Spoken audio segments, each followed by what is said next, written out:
जो वचन आज मैं आपको बताना चाहता हूँ वो चंगाई के ऊपर ही है। आपके रोगों को परमेश्वर दूर करने का वादा करता है, उन्हीं के ऊपर भी हम बात करने वाले हैं। देखो निर्गमन अध्याय 23 वचन 25 क्या कहता है। निर्गमन अध्याय 23 वचन 25 में दिया गया है कि तू अपने परमेश्वर यहोवा की उपासना करना, तब वह तेरे अन्न जल पर आशीष देगा और तेरे बीच में से रोग दूर करेगा। ये जो रोग होते हैं ये हमेशा हमारे बीच में रहते हैं और निवास करते हैं। इनका एक रूप बनता है, धीरे धीरे इनकी देह बन जाती है। अगर ज़्यादा दिन की बीमारी है और बीमारी दूर नहीं जाती है और हमारे बीच में रोग बना रहता है और आपकी कमाई का जो एक हिस्सा है वो ऐसा मानो प्रतीत होता है जैसे कि आपकी दवाइयों में जा रहा हो। एक बड़ी बड़ी खुराकें रखी हुई हैं, पोटलियां बंधी रखी हुई हैं और इंजेक्शन पर इंजेक्शन आपके लगाए जा रहे हैं और टीके पर टीके आपके लग रहे हैं। तो ये जितनी चीज़ें हैं ये शैतान की ओर से है और वो दो दुष्ट आत्माएं हैं वो आपके बीच में निवास करने लग जाती हैं। ठीक है, प्रभु के आत्मा के रहते हैं, अगर परमेश्वर का आत्मा आपके परिवार के बीच में रहता है, परमेश्वर आप लोगों के बीच में रहता है, तो ये जो रोग हैं ये कभी भी उस जगह पर ठहर नहीं सकते हैं, क्योंकि पवित्र आत्मा जब आता है तो हर चीज पवित्र कर देता है। और जबकि रोग जो हैं ये अशुद्ध करते हैं, ये जो रोग हैं ये बिछौना हमारा अशुद्ध कर देते हैं। इसीलिए परमेश्वर ने कहा कि वह तेरा बिछौना उलट देगा और वो तेरे बिस्तर को ठीक करेगा। मतलब जो अशुद्ध है वो चादर को बदल देगा, जिस पर जो रोगी लेटा हुआ था उस चादर को ही वो परमेश्वर यहोवा दूर करेगा और नई चादर वहां पर बिछा देगा ताकि तू सुकून के साथ में सो सके। तो परमेश्वर जहां पर होता है वहां पर कोई रोग नहीं होता। जहां पर पवित्र आत्मा निवास करता है, जहां पर पवित्र आत्मा रहने के लिए आता है। अब पवित्र आत्मा का निवास स्थान है कहाँ? पवित्र आत्मा का निवास स्थान मेरे प्रियो बाइबल बताती है कि मेरा शरीर पवित्र आत्मा का मंदिर है। और जब पवित्र आत्मा का मंदिर हमारा शरीर है तो पवित्र आत्मा इस शरीर के अंदर होना चाहिए। और जब पवित्र आत्मा मेरे शरीर के अंदर है तो मेरे अंदर रोग नहीं होने चाहिए। जब पवित्र आत्मा मेरे अंदर है तो रोग नहीं होगा, क्योंकि प्रभु का वचन कहता है कि मैं उनके बीच से सारे रोगों को दूर कर दूंगा। लिखा है कि वो सारे रोगों को दूर कर देगा, तेरे बीच से सारे रोगों को दूर कर देगा। तो तू अपने परमेश्वर यहोवा की उपासना करना और तेरे बीच में से रोग दूर होंगे। ये लिखा है निर्गमन 23 के 25 में। हमारे बीच में जो रोग रहते हैं, जो किसी न किसी रूप में रह रहे हो, किसी न किसी सब्जेक्ट के रूप में रह रहे हो या हमारे लाइफ में कहीं भी वो मैटर कर रहे हो, तो वो हर जगह से सारे रोग दूर कर दिए जाएंगे जब परमेश्वर की हम लोग उपासना करना शुरू कर देंगे। देखिए लिखा गया है कि तो अपने परमेश्वर यहोवा की उपासना करना। मैंने बहुत पहले आपको प्रार्थना और उपासना के बारे में बताया था कि जब हम प्रार्थना करते हैं और उपासना हम करते हैं, जब मैं लोगों से पूछता हूँ कि क्या आप एक सच्चे मसीही हैं, तो वो कहते हैं जी हाँ मैं सच्चे मसीही हूँ, मैं प्रार्थना करता हूँ और फास्टिंग करता हूँ। तो वो प्रार्थना करते हैं और फास्टिंग करते हैं, पर उपासना और फास्टिंग में काफी अंतर है। एक फास्टिंग कर रहा है वो अच्छी बात है, लेकिन प्रार्थना और उपासना दोनों में अंतर होता है। विश्वास और आस्था में अंतर है। विश्वास एक अलग चीज है और आस्था अलग चीज है। विश्वास और आस्था है तो बिल्कुल सिमिलर आपको दिखाई देंगे, पर समझने के लिए मैं आपको बताऊं, इस स्त्री ने जो 12 साल से रोगी थी, इसने पूरी आस्था यीशु मसीह में रखी। यीशु मसीह ने उससे ना तो कुछ बोला ना कुछ कहा, वो रास्ते से जा रहे थे, पर उसको आस्था थी कि मैं यीशु मसीह को अपना सब कुछ मानती हूँ। और जब उसने यीशु मसीह को अपना सब कुछ मान लिया और अपना पूरा विश्वास, उसका एक एक पॉइंट, एक एक कतरा, एक एक चीज, अपनी एक एक वस्तु, उसने सब कुछ उठा के उस आस्था तले रख दिया और यीशु मसीह का पल्ला छूट गया और वो चंगी हो गई। हालेलुया। और आज लोग प्रार्थना करते हैं, प्रभु से मांगते हैं, पास्टर से प्रार्थना करते हैं, फिर भी वो चंगाई नहीं ले पाते हैं। ये हैरत की बात है कि उस स्त्री ने, यीशु मसीह जा रहे थे और उसको उसके एक एक पल्ला छू लिया, जैसा कि उसके जब्बे ने लटक रहे थे ना, जो चादर थी उसमें जो लटक रहे थे हल्के हल्के से जो डिजाइन बने होते, तो उसको बस ऐसे टच कर लिया था और उसने अपनी चंगाई को पा लिया। बात यह थी कि उसने आस्था उसमें रखी, पूरी तरह से आस्था। और यीशु मसीह ने कहा कि तेरे आस्था ने तुझे चंगा किया। वचन जैसा कहता है कि तेरे विश्वास ने तुझे चंगा किया, एक्चुअली में यहाँ पर है तेरे आस्था ने तुझे चंगा किया। क्या आपको यीशु मसीह में आस्था है?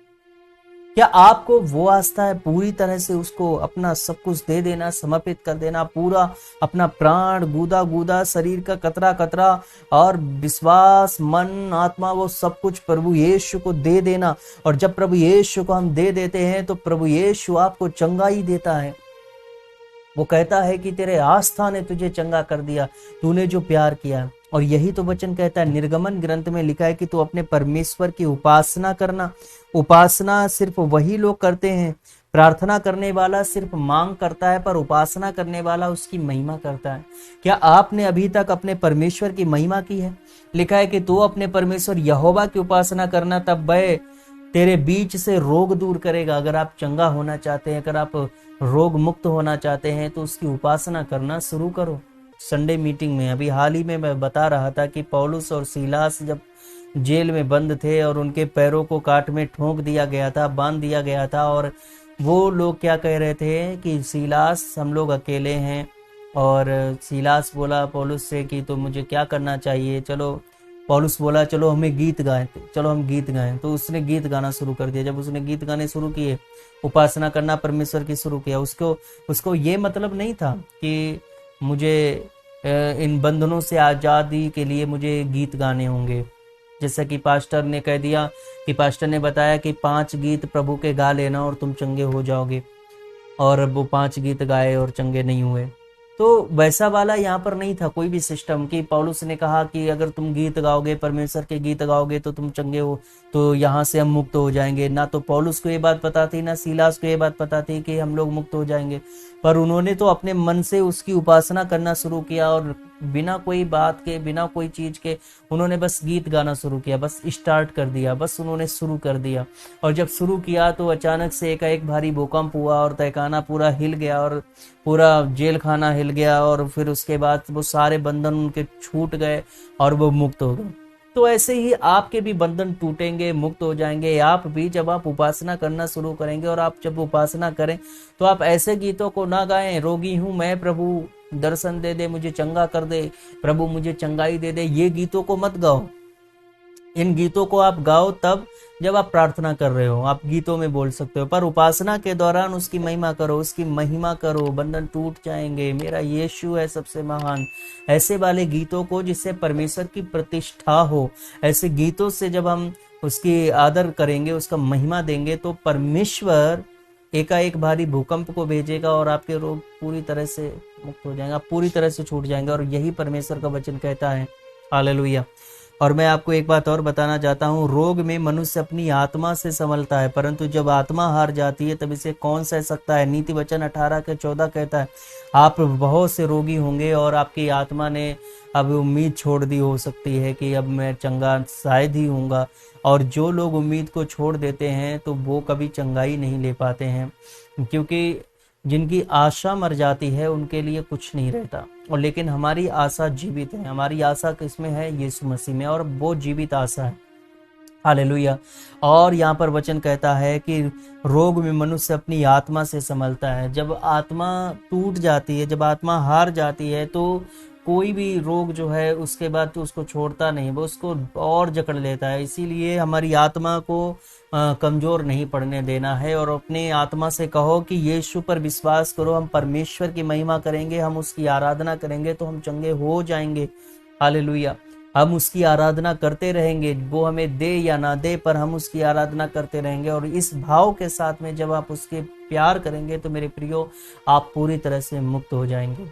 और मैं आपके लिए प्रार्थना कर दूं, और उसके बाद मैं अगर आपको वचन नहीं बताऊं तो मेरे प्रियो, आप बस थोड़ी देर के लिए आप चंगे होंगे, पर अब आपको फिर एक रोग लग जाएगा, फिर दूसरा रोग लग जाएगा। पर मैं जो बता रहा हूं वो ऐसी चीज है कि आपको रोगी ही नहीं होने देगा, क्योंकि वचन ये कहता है, ध्यान से पढ़ना, इसमें उपासना करना जो लिखा हुआ है इसको हाईलाइट कर लेना मेरे प्रियो। तो अपने परमेश्वर यहोवा की उपासना करना, इसको हाईलाइट कर लेना, और उसके बाद वह तेरे बीच में से रोग दूर कर देगा। ठीक है, उपासना करने से।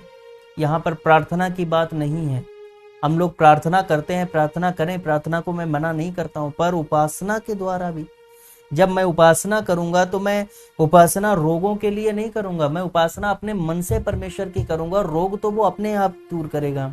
व्यवस्था विवरण 28 के 59 वचन में लिखा है कि यहाँ पर वचन 58 में अगर हम पढ़ें तो लिखा है, यदि तू इन व्यवस्था के सारे वचनों का पालन करने में जो इस पुस्तक में लिखे हैं चौकसी करके उस आदरणीय और भययोग्य नाम का जो यहोवा तेरे परमेश्वर का है भय ना माने, तो यहोवा तुझको और तेरे वंश को अनोखे अनोखे दंड देगा, वे दुष्ट और बहुत दिन रहने वाले रोग और भारी भारी दंड होंगे।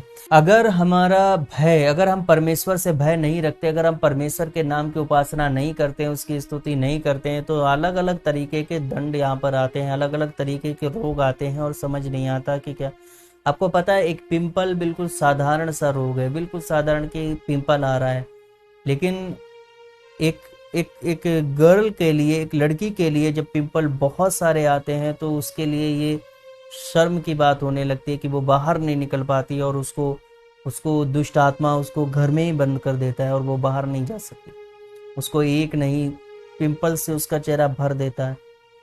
लगता बिल्कुल साधारण है पर वो नुकसान बहुत बड़ा कर देता है। तो ये छोटे छोटे चीज भी कभी कभी हमारे लिए बहुत ही कष्टदायक हो जाते हैं, लेकिन प्रभु का वचन कहता है, मैं आपको बता दूं, मैं आपको निराश नहीं करूंगा, क्योंकि प्रभु का वचन ये कहता है कि यीशु ने उसे फिरकर कहा कि पुत्री ढाढ़स बांध, तेरे विश्वास ने तुझे चंगा किया। विश्वास यानी आस्था। आप परमेश्वर पर आस्था रखो, यीशु पर आस्था रखो कि यीशु तू मुझे चंगा करेगा, मुझे तुझ पर विश्वास है, आस्था। तो ये आस्था है और आप पूरी तरह से मुक्त होंगे और आपके इसी आस्था के कारण आपका रोग आपसे दूर हो जाएगा।